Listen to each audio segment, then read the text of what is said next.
When you are a driver and you're doing it solo, I mean, it's a lot on the body. So if you're able to just take a break, get out, walk, jog, like Neal said, that can certainly just get things moving better for your race day. Changing up that position and moving, and especially then if you have a stopover. So if it's a longer trip or one where it just makes more sense for you to have a stop, sleep somewhere in a hotel, motel, maybe Holiday Inn. Oh, I think that's a song, isn't it? I think so. That's a pretty good one, in fact. Hotel, motel, Holiday Inn. To the bang, man, boogie, say up, jump the boogie, to the hip. The rocker to the bang, man, boogie, say up, jump the boogie, to the hip, hip, hopper, you don't stop. The rocker to the bang, man, boogie, say up. Check it out. Hello and welcome to the Apex Coaching Reach Your Apex podcast, featuring coaches and athletes discussing our knowledge and experience of endurance training and racing topics to help you improve your health, fitness, and performance. We're coming to you today from Boulder, Colorado, and I'm Neal Henderson, sports scientist, coach, and founder of Apex Coaching. And today I'm here with professional cyclist and coach Leah Van der Linden, and we're going to be talking a bit about how to travel like a pro. Awesome. Thanks for having me, Neal. I'm excited to talk about this because you can train perfectly, you can dial in your nutrition and peak at the right time, but if you botch your travel, your race has potential not to go very well. So whether you're flying across time zones or road tripping to your next event, let's talk travel and how to show up ready for your ride. Awesome, Leah. Well, you have been on the road and in the air recently. I mean, how many maybe states and countries over the past, say, 6-8 weeks have you been to? 3, 4? Yeah, I flew to Spain for Traca. I flew to Sea Otter for California. I don't know, I've road tripped places. Somewhere. I drove somewhere. Yeah. It all just mixes in now.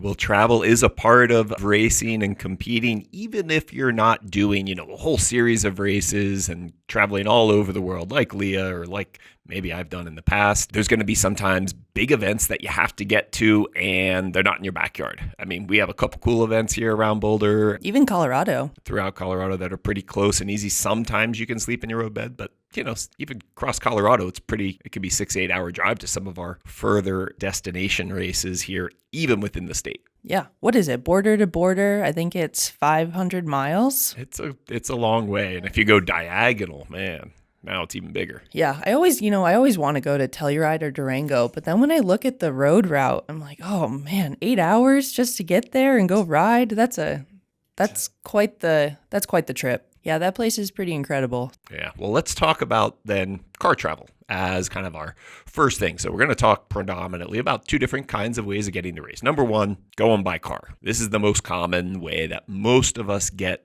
to events.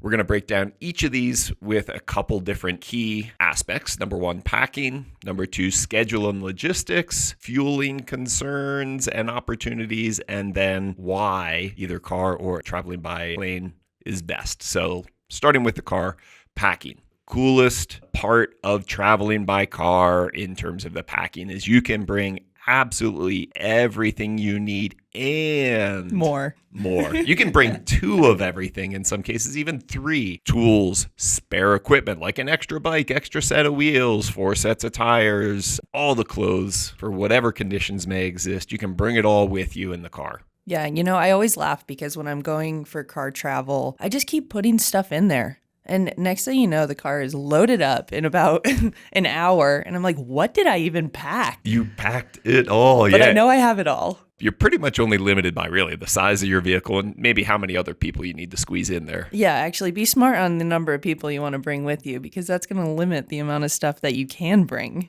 And honestly, even more important than the number of people, who the people are. Who the people. Yeah, especially those long drives. You want to spend time with the people you want to spend it with. Yeah, compatibility there is a major factor for long road trips to have your sanity maintained.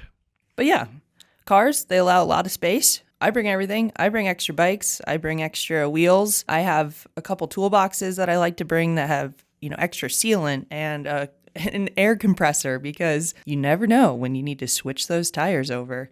What else do I bring? I bring so much. I don't know. Sealant and all of the things, literally. Yeah, I bring a bike stand because the best thing when you get to your event and having to like cyclocross and put it over your neck, I'm just not very good at that. So You have to have long arms. I think. you have to be well adversed in doing that. So yeah, packing a stand, I think that's a luxury. A bike pump, oh my goodness. Yes.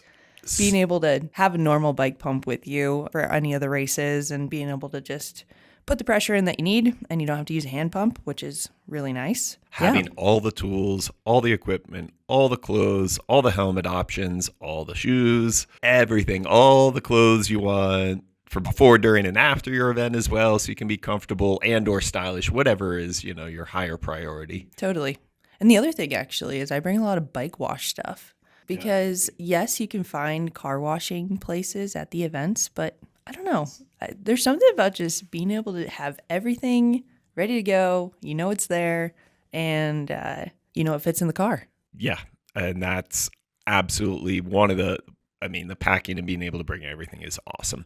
Something that can help this be a little bit, sometimes easier is those organizational skills of being able to pack everything up properly. Like the more road trips you do, the more you kind of realize how best to fit all the stuff that you are bringing. Maybe even if you are using different racks, what rack works best. I know I've got one of the swing away rear mounts for my up to 4 bikes on the back, and that swing away where you can still access the tailgate is super helpful because so helpful. Again, I've got bags with clothes and all these other things, but I don't have to take all the bikes off the rack. I can move it out of the way, get what I need, get back into it, no problem. Yeah, that's probably an investment that I'm eventually going to make is the swing away arm because we have a truck and we ended up just putting a hitch extender on, which does work to get the tailgate down, but those bikes are still in the way. They're still kind of, you still have to kind of wiggle around a little bit. So having those organizational skills and all the right equipment overall on that drive is going to make things smoother and definitely less stressful. That's the coolest thing about on the drive. You got everything you want, need, or could ever need in some cases. Absolutely. Travel is a stressor, so you might as well make it easier on yourself. Let's move into our next aspect here, our schedule and logistics. When you drive, you can choose when you want to leave to avoid traffic wherever you're going through or to or from, as well as kind of have a good plan of when you're going to arrive. All of those things are very, very much up to you to be able to plan out good logistics and have an awesome trip. I have a question for you, Neal. Hit me. Are you a leave at 4 a.m. and get there, that day? Or are you a drive at night, get there kind of the next morning kind of athlete? More often the drive at night. Drive at night. Yeah. I'm with you. I like to drive at night too. There's more semis, but there's not as many people on the road, and I'll get there the next morning ready to go. Yeah, I've done it lots of different ways with driving like that and the schedule and logistics. You got to also look at like what the rules are. Like if you are going to do a little, say, pit stop, nap. Sleepover. Yeah. Utah, I've just pulled off the road a few times and got a few hours of shut-eye and then continue on. I think it's kind of efficient. And also depending on, what does your day prior to your travel look like? Are you working all day and then you have to pack the car up and go so that you're at the event on time? Or do you have the luxury to leave at 4 a.m. and drive during the day? A lot of different things that you can coordinate with that schedule, with those logistics, and get to choose that when you drive. Yeah, let's talk about rest stops. Oh, yeah. So long drives. Even if it's a shorter drive, even if it's, a 3-4 hour drive, usually you have to stop for gas at some point, but getting out, taking a little walk, I know that's helped myself quite a bit, just to get the legs moving, get the body moving, loosen up a little bit before you jump in the car again for another couple hours. What about you? With those breaks, sometimes I'll even do like a little walk or jog. I might walk for a few minutes and then jog for a few minutes just to kind of change things up, get the body moving again, because sitting down, doing like a 8-hour drive or more where you just sit there, you get in, gas up, and get away without moving around other than like to and from bathroom and to and from the gas pump is not the ideal. Yeah, and especially if you're the driver, right? You're kind of stuck in that position. It's a little bit different if you get to be a passenger princess, as my husband calls it. And, I get to read a book, put my legs up, maybe sleep a little bit. But when you are a driver and you're doing it solo, I mean, it's a lot on the body. So if you're able to just take a break, get out, walk, jog, like Neal said, that can certainly just get things moving better for your race day. Changing up that position and moving, and especially then if you have a stopover. So if it's a longer trip or one where it just makes more sense for you to have a stop, sleep somewhere in a hotel, motel, maybe Holiday Inn. Oh, I think that's a song, isn't it? I think so. That's a pretty good one, in fact. Hotel, motel, Holiday Inn. That being able to get out and do a little something, do some mobility even in your hotel room, even if they don't have a fancy gym or anything like that, you can do some basic stuff again to make your body happy and ready to go when you arrive at your event. Just loosening it up a little bit. All of these things with that stopover, that overnight stop, is definitely good. And so this car travel certainly allows you to be flexible. It allows you to just plan it out and have a route that makes sense for your travel. And then we have to talk about some of the most important stuff is fueling. Yes, cars need gas, and electric cars need electrons.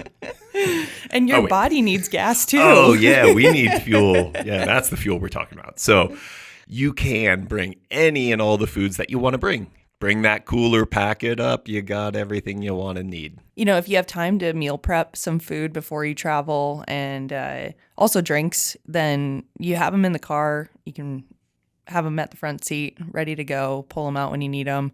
Or when you're at a rest stop or, gas station, you can kind of go through that cooler and see, okay, what do I want right now? What are you in the mood for? Yeah, you don't have to pay the gas station prices and get the 6X caffeine, rocket fuel that's going to keep you up for 4 days straight. The big gulps. Yeah, the mega gulp of coffee that is been brewing for the past month and comes in the size of a small vat. Yeah. Maybe a medium vat. Usually if you bring your cup in too and you want a cup of coffee, they'll charge you like $1 for a refill. So funny. Speaking of that road trip and stopping in the gas stations, we are not going to recommend that you pull the old school, teenage or 20s road trip style eating where you just get your food from the gas station and go full road trip, unless you are willing to risk it. All right, what's the craziest thing you've ate at a gas station on a road trip going to an event? Oh man, well, it was driving from the East Coast to Colorado, and I made the biggest mistake of going to the Taco John's in Indiana. Taco John's. Yeah. A few hours later, it hit me. The rest of the family ate somewhere else. I went for I risked it. You needed the Taco John's. And for 3 days, I could barely eat anything because we got home and I flew to London, was coaching, had a track World Cup there, and I was absolutely destroyed. I didn't drink coffee for almost a week. Like when you get food poisoning so bad that you are completely nothing that your body doesn't want you to have is allowed in. Yeah, I was in that state. Guys, if Neal isn't drinking coffee, every day, there's something definitely wrong. Severe problems. Yeah, that was my biggest road trip fueling mistake that I've made recently in the past, say, 10 years. Yeah, I usually pre-make some overnight oats, or I'll make a sandwich, usually peanut butter, banana, a little bit of honey, toss those in there. But if I am on the road and I got to stop at a gas station, we've traveled all over the country. And so you kind of get to know your gas stations, whether it's a Love's, whether it's a Maverick or a 24/7. You kind of figure out, okay, what kind of food can they offer? And our go-to now is Maverick. They have some of the best burritos that are on the road. So, or you could do a Chipotle or something like that. But if you have to do a gas station, Mavericks they're up there right now. All right. I'm going to have to keep my eye out next time. Should we move into airline travel and then we'll come I think back so. to that? Yeah. Number one, there's occasionally races that are a little bit too far to drive to. Just a little. Yeah. I mean, I've never sailed to Europe, but I'm assuming it takes a couple days. I don't know. I mean, there was this thing called the Titanic. Exactly. You might not even get there in certain cases. Watch out for those icebergs. Yeah. I mean, the unsinkable Molly Brown made it, though. So I don't know. Geez, I wonder also how long would it take to sail to Australia can't sail from Colorado, really. Yeah. I mean, I don't know if there's like a bunch of tributaries that you could like get down, get into. I feel like as a maybe. Coloradian, what do we say that? Coloradoan? Coloradan. I feel like they'd whitewater raft somewhere, get down into. Hit the headwaters and get out. Okay. Yeah, maybe we could get it. But realistically, even if we like flew ourselves out to, say LA or San Fran or some of those ports, still take, I think, a bunch of days to sail out to Australia. I wonder if any of our listeners have ever sailed from continent to continent trying to get from race to race. If you ever have, definitely let us know about that. That'd be a fun story. That's for sure. Definitely. Well, for those of us who are not, big sailors, airline travel is generally going to be our intercontinental, and even, across our big country, or even Australia, it's a big continent too, from one side to the other. I think it's like 6+ hours going from one side to the other. I mean, Lachlan just rode around the whole continent. And it took like a month, right? Or took 30 days. Maybe, nearly a month for a guy like that. That's insane. And I think he was riding, oh my gosh, 500K a day? Something ridiculous. That's kind of mental. Yeah, that guy's amazing. But he did it. Yep. It's possible. So it is possible, guys. So he rides to his races, but the rest of us who might fly to a long distance race, we're going to have to pack up our stuff. Yeah. And this is not like car packing, Neal. This is next level. This is next level. And we talked about organization. I mean, I have so many baggies that are labeled, and like this bag's for my shoes and this one's for my helmet, and I can only take 5 of those bags. I can't take anything more because my airline bill for baggage is going to go through the roof. Optimization exercise in terms of traveling by air and bringing what you critically need, not necessarily everything that you want. So one of those first starting points is we've got the bike bag or box for travel, and you have to know how to break down your bike to get it in and out and back together. It's become a little bit more technically challenging to do so with disc brakes as a kind of more standard for a lot of folks now traveling. And so there's all those extra elements, but really important to have that bike packed up well. And even when you do it well, sometimes you're missing something. Yep. Or your bike gets broken. Or you've your had a bike recent. Gets broken. Yep. I've had one smashed a few years ago, and it does not feel good arriving at the race site with a broken bike. No, and because of that anxiety now for this year, we went to the store and I bought pool noodles, and that's probably one of the best investments so far this year. Cutting the noodles to the size of my bike and be able to Velcro them around. I think it's helped a lot. So definitely is a recommended thing for packing like that. You can also use like the pipe insulation and having something that keeps it in place. Really good. Whether you're using like blue painter's tape or electric tape, or if you have a bunch of Velcro straps or other things, that's going to help keep things in place. Because these days also seems like, TSA is going through bikes and bags a lot more ferociously. And so, you want to have things kind of such that they stay protected. And now there's so many options out there with bike boxes. There's hard cases, there's soft cases, there's bags that are the size of just a normal checked luggage where you really have to break the bike down. Like I said, there's so many options out there. I personally use a soft case just because I only really have to take the handlebars off, the pedals off, and the wheels. And I know that my bike's a lot easier to put together when I get to my event, so I don't have to spend as much time putting it together. Whereas hard cases, I know there's a lot of them where you actually have to break the bike down quite a bit. Mm-hmm. And then some that are these monster boxes that tend to be, though, really heavy and oversized, and you're going to get charged every time. But your bike is safe. Much safer in a lot of those. And so, it's you got to kind of weigh out your relative risk rewards. Like if I'm traveling with a time trial bike, well, that's a much more specialized piece of equipment. And so with that, having kind of that more secure and safe type of box is definitely better. Whereas if I'm traveling, with just a more standard road or gravel bike, I feel a little bit better in a soft case, just knowing that those bikes are at least a little bit easier to set up if I have a problem, which, speaking of, I always recommend in your carry-on bringing your shoes, maybe even your pedals inside the shoe. Good idea. Either your saddle or a spare saddle of the same one you ride on your bike, your helmet and kit in that carry-on. That way you can, if your bike doesn't arrive, A, that's happened, B, if it arrives broken or in some way unrideable, that you can set up another bike. You need to also critically have all your bike fit dimensions written down so that, again, you can match up any borrowed, rented bike. Because there are bike shops out there. As long as you have your shoes, you got your helmet, your pedals, you're ready to ride. Yeah, those main contact points, if they're the same, you can make most bikes work pretty well. And also with your baggage. I mean, I've been using AirTags now and tossing them in my bags because I know when I give it to an airline, I'm like, oh goodness, is my bike going to make it? Where is my bike? Is it on the plane? Is it not on the plane? And that adds like another stress because you want your stuff and you want it to arrive wherever you're going. So I actually just toss an AirTag in my bags and I can track them. I don't know if that makes it worse because I'm like, oh no, it's not there yet.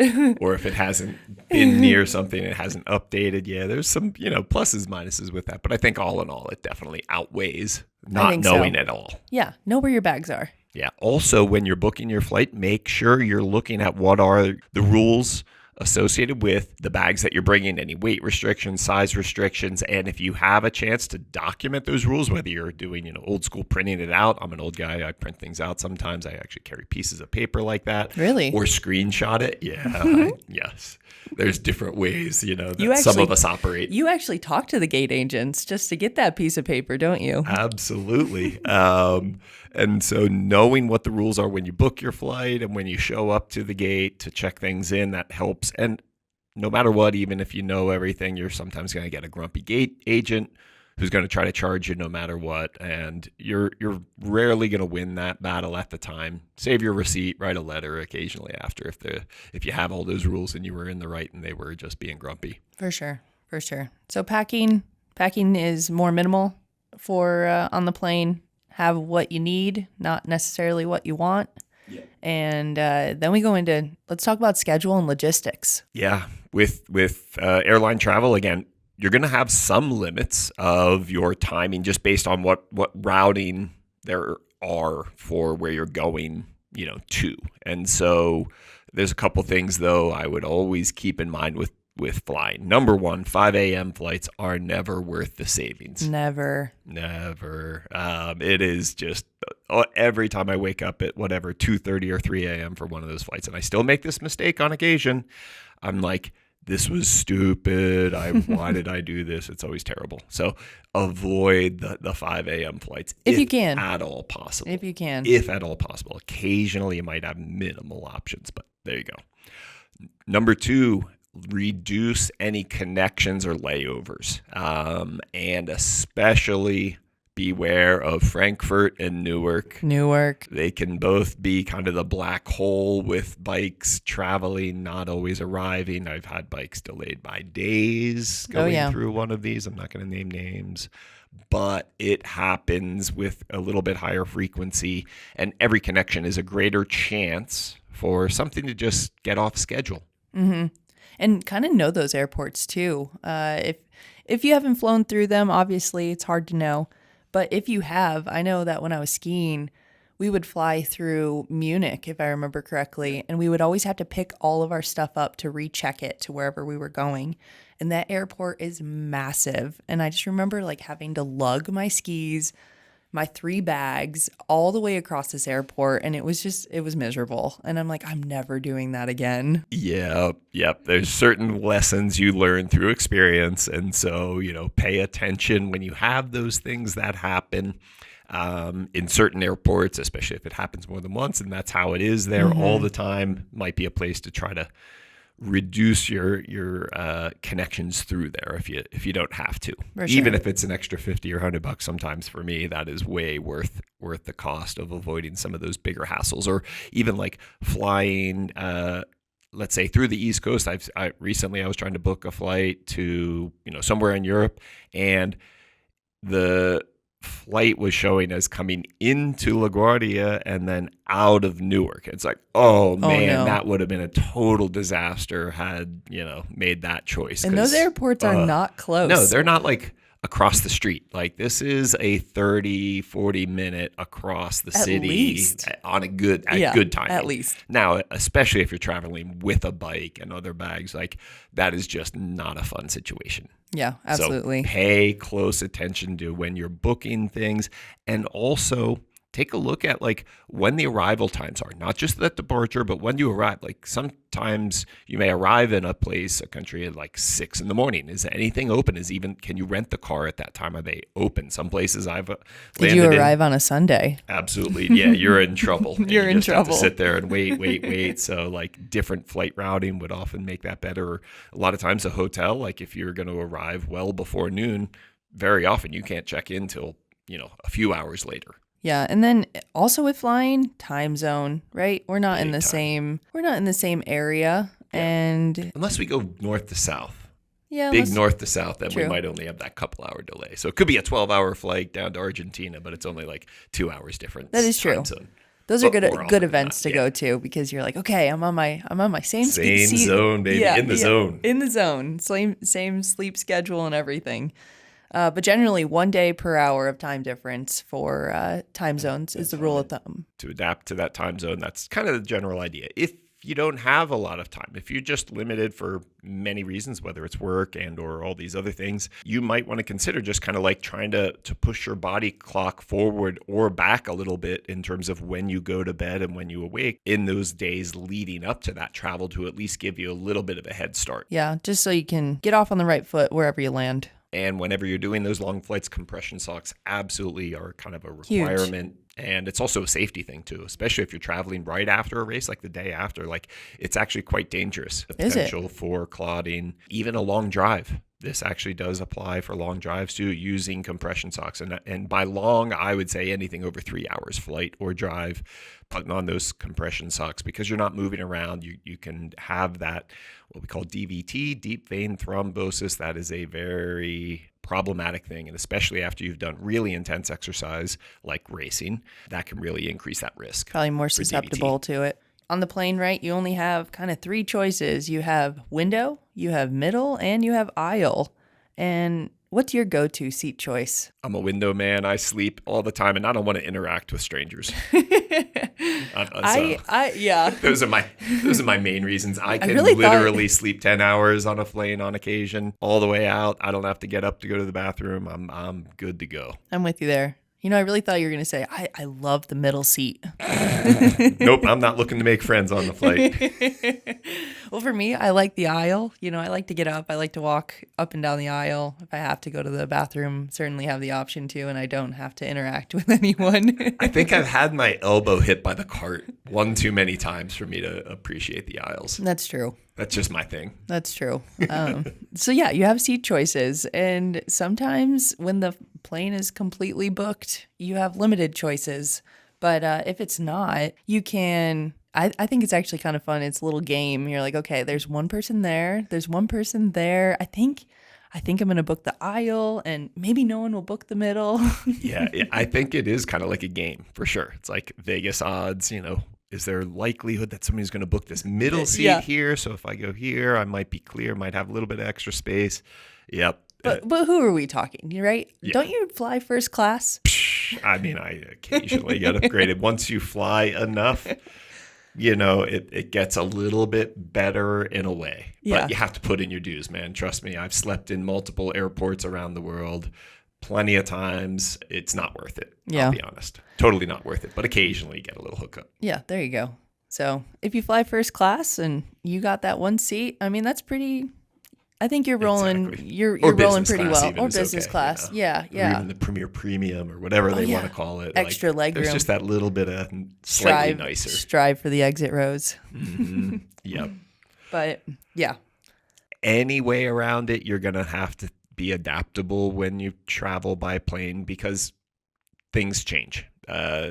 Flights get delayed, schedules change, planes have issues, and they have to switch them around. So in my, when I'm scheduling out travel days, I always kind of have you got to roll with the punches. Things are going to happen, and you just have to be adaptable and just don't dwell on the bummer that has happened. It's what is the solution to get you where you want to get sooner or better or whatever. Sometimes the soonest is not always the best. With all the connections and whatnot, your bike is more likely to get lost if you're going to connect 3 extra times versus 1 connection but get there 12 hours later. Yeah, I think schedule and logistics, of flying, I think that's the hardest thing to get around because there is no way to get around it. And you just have to, like Neal said, you got to adapt and you have to figure out a way to be okay with whatever does happen because you'll eventually get to that event if you plan ahead. Yeah, most cases. Most cases.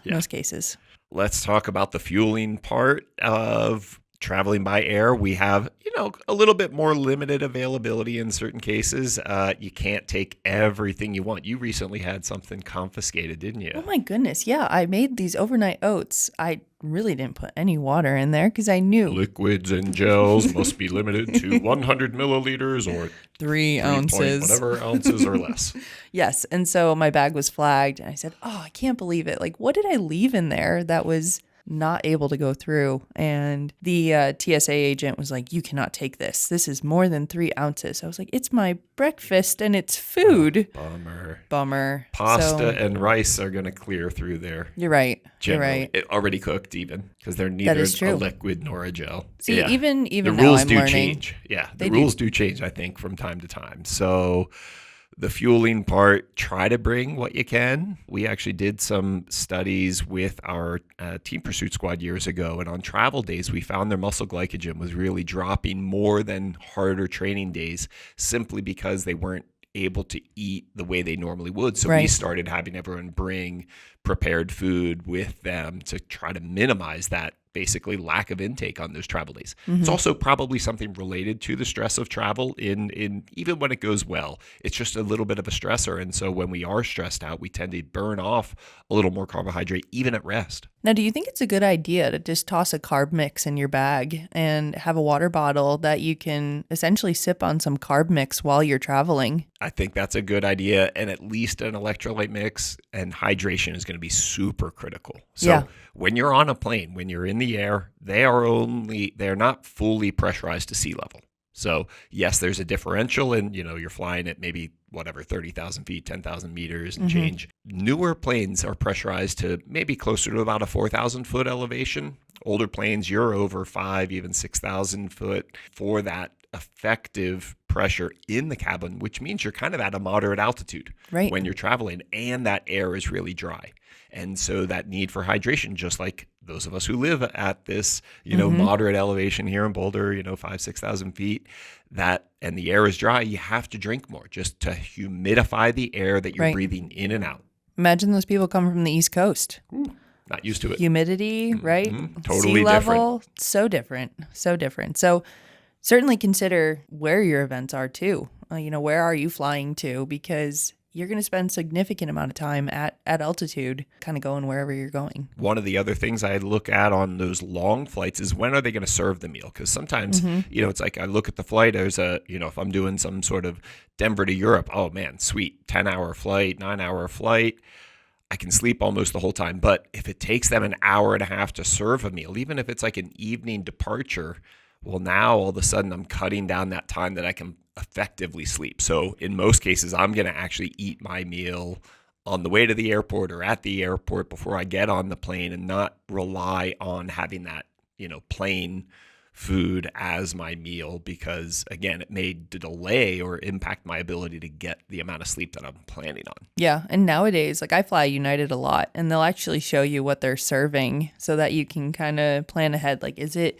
curry today or is it a chicken and noodle or how am I going to do with those meals? And you can just find that in the app too, which is really nice. And one other thing, even though, in some cases they might plan on offering that meal right away. If it's a day with a lot of turbulence, that can get delayed hours. And again, that's how I learned that lesson a few times. I'm like, I got onto the plane hungry, and it's 4 hours until we're getting served anything, just because it was crazy turbulence and crappy. And then I got no sleep. I was hungry. I was hangry. I was all of those things. Not a happy camper. No. And sometimes you can go into those and request, a vegetarian meal or a vegan meal or a gluten-free meal now, which is really nice. And you get served earlier on those and too. You get That's served an FYI. earlier. That's one of your like little tricks and tips. Little tips and tricks. Yeah. They'll come over and say, "Oh, do you have a gluten-free meal?" And it's like, yes, I do. Thank you very much. Bingo. Win-win. All right. Well, let's talk about why, let's see. Oh, yeah. I'll have you go. Like, why car travel is the best. Why car travel is the best. I like to be prepared. I like to have everything. And you can bring everything that you want, everything that you need. As Neal said, 2 of everything. Yep. Maybe 3 of everything. Maybe 4. I don't know. You have flexibility in the car. You have room. You have time to move around at your own desire, own pleasure. And I just think the car is way more comfortable. Even though the drive might be longer, depending on where you're going. I also love going to new places. What about you? Well, car travel, why? Yeah, why it's the best? You're driving. Let's just say I'm Floor driving. Floor pump. It's all about the floor pump. Having a floor pump, that is the winningest move of why car travel is the best, in my opinion. But no, I do love to see things. I don't know. I think I could have been a truck driver in another life, because I can just drive and I don't get tired. Now, if I'm not driving, then I can sleep and sleep and sleep. So like I have like 2 sides. I mean, I am a Gemini, so I guess that's probably why. But just getting out and seeing things like that through the windshield, I have no problem, going and doing 12 hours a day for a couple of days to get somewhere cool, or see the cool stuff all along the way and get somewhere really not that cool in some cases. It's happened. Yeah. I mean, I think it's kind of funny because, as my parents said, I was a car kid. I had 2 older sisters that had to go to soccer practice, swim practice, school, this and that. And my brother and I, we'd be in the car a lot of the day when we were younger. And that probably helped me learn how to sleep in a car, how to, I don't know, do anything in a car, I guess. And maybe that's why I'm more... I choose the car over the plane more often than not if I have the choice. Well, give you a couple ideas why like airline travel and traveling by plane is the best. Number one, it's straight up magic. I mean, I go to sleep in America. I've fallen asleep before we've even taken off from Denver before. Same. And I wake up in Europe. How cool is that? Landing somewhere, whether it's Munich or Frankfurt or London. I'm landing there, and it's magic. Absolute, utter magic. If only we could, make time change, or what is it? Teleporting. Oh my gosh. Working on it. For the longest time, I'm like, how do I teleport from Colorado to Spain? Just become a good sleeper, and effectively, I feel like I'm already teleporting myself. It happens already. So, as long as you're a good sleeper, that true. can happen. And the more you fly, the easier it does become. Yeah, you get the potential for upgrades. You can have more bags for free, a greater amount of weight. Like right now on certain airline, on United Airlines, I can bring 3 bags up to 70 pounds, is my allotment of stuff that I can bring, which is nice. I don't necessarily want to carry 200 plus pounds of stuff, rolling it into the airport or carrying it or whatever. Could you imagine carrying a bike bag and 3 bags and schlepping them across, towns? I have. Oh, I'm sure I've done it around the world, man. Back 2008 with Taylor. I think part of the reason that, I did that trip with Taylor was literally to carry stuff. The schleppage, I called it. Carry stuff. I mean, that trip, we had Junior World Championships in Cape Town, South Africa, both on the track and on the road. And so he had 2 TT bikes because he was, defending world champ and then junior TT. He had 2 track bikes because after Cape Town, we went to Europe and then we went to the Beijing Olympics. Okay. Now we're at 4 bikes. Road bike, spare wheels for both TT and track. had cooler, Normatec boots, all our clothes for 2 months on the road. I'm at 9 bags. It was insane. And then, I mean, I had a bike and So they were traveling with 6 bikes. oh, it was an immense circus. That's crazy. It was not easy getting around. It was a lot of stuff, and every step required a lot of logistics, but we got everything everywhere and everything worked. I want to know how big this didn't rental lose car anything. was. We would use minivans generally. Pretty much minivan anywhere. Yeah. Perfect. Yeah, so it does, you can bring a lot of things. Yeah. We had to have a meeting before that trip, though. Like, actually 2 separate meetings. Like, one just meeting, like writing everything out. And then the second meeting, like several days before departure, was actually like all the equipment, all the bags, in the places, all laid out to make sure we weren't forgetting anything. I am a list person. So every single time, whether it's car traveling, plane traveling, I have lists that I will write out what I need. How many days am I there? How many kits do I need? All of the weather dependent clothing that I may need, and check it off the list. You put it in your bag, you have it, even though it might not be everything that you want, but it is everything that you need. No, definitely. And that's, one of those things that you get to work on your minimalism aesthetic of what do you need? Not what do you want? That's true. Even though my bags might have kind of just the needs in my little backpack in my carry-on that I carry on the plane, now I have my all kinds of little just in case, including my like little snacks. I always have a little thing of Justin's almond butter. I thought you were going to say the peanut butter cups. No, I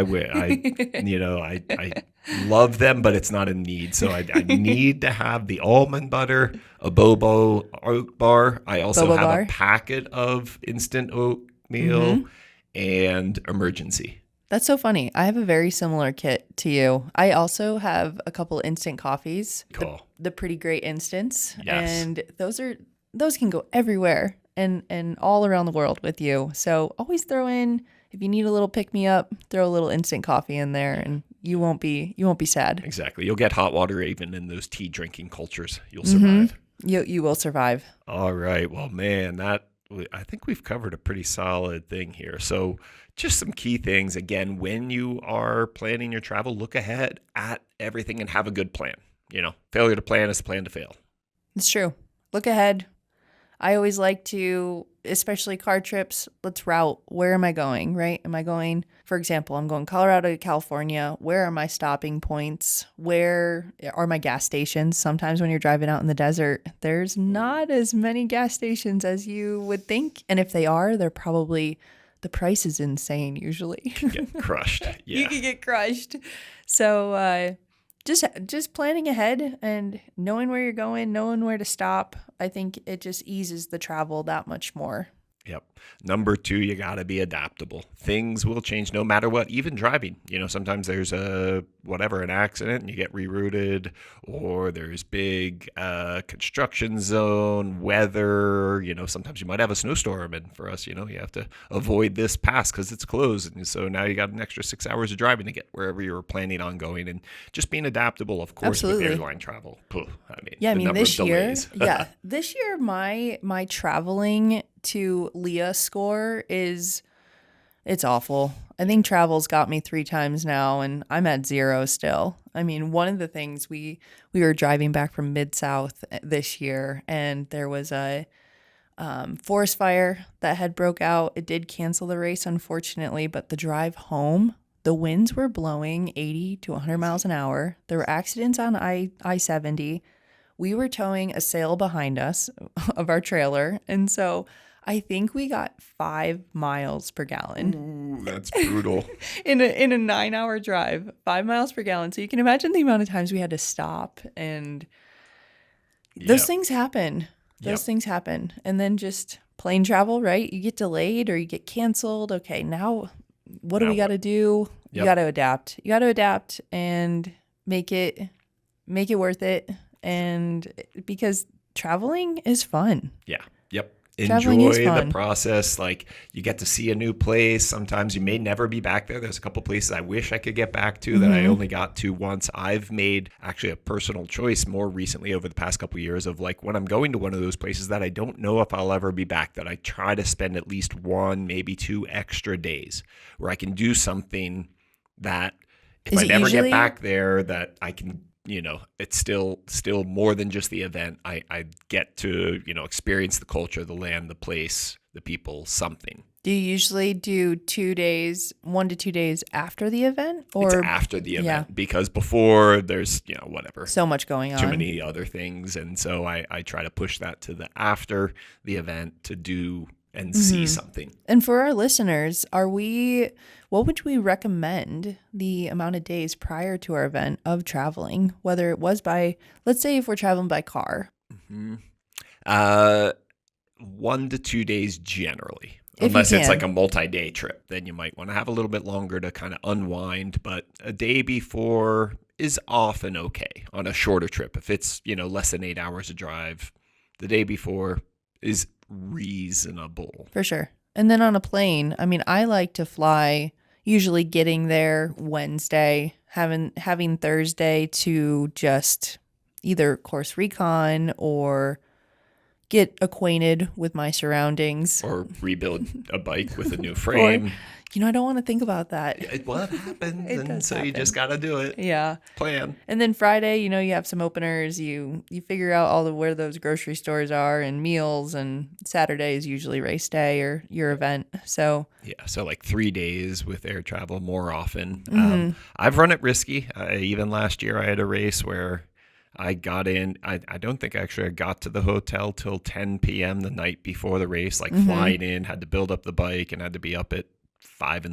the next morning. It all worked out, but I definitely risked it. You were pushing it. major. Yeah, I did not have any connections. So like I knew, as long as the bike got on the plane, it would likely get off the plane. Now, whether it would be a one piece or not, still, again, a little roll the dice. But, you can do it. you can do it. And you can have fun in travel. Yes. That's one of the biggest takeaways, I think. As Neal said, you're going new places, you're checking out new cultures and just experiencing something different than what you're used to. So have fun out there and enjoy the event that you are going to. Yes. Well, that is a wrap for this episode of the Reach Your Apex podcast. Thanks for tuning in. We're here on YouTube podcasts. You can also find us on Spotify and Apple Podcasts. You can also connect with us on our social media at Blue Sky, Threads, Facebook, Instagram at Apex Coaching Co. for more endurance training insights and training tips. And definitely let us know if you've actually sailed from one continent to another to an event. We want to hear about that story. That'd be so cool. I want to hear that. And if you enjoyed today's episode, don't keep it to yourself. Share it with a friend who's chasing their own peak performance. And of course, hit that subscribe button so you can never miss a new drop. Until next time, keep pushing your limits and striving to reach your own apex. Holiday Inn, hotel, motel, Holiday Inn, hotel.